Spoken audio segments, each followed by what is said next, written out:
Проект дома FH176. Это небольшой дом площадью до 100 квадратных метров. Он может служить как полноценный дом для повседневной жизни, или в качестве дачного домика, или гостевого.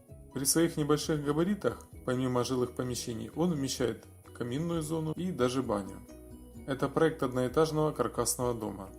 В отделке фасадов используется фасадная штукатурка и горизонтальные вставки из дерева. Выразительным художественным элементом служит крыльцо. Оно имеет массивный навес, который надежно защищает от любых осадков.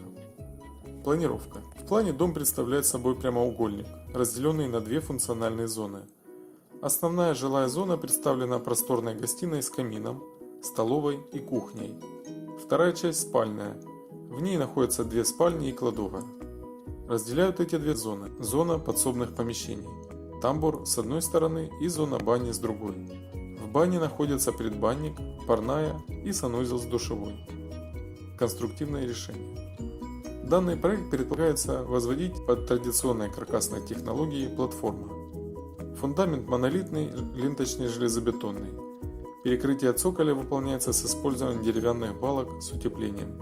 Стеновой каркас утепляется минеральной ватой с использованием пароветроизоляции и силовой обшивки листом USB.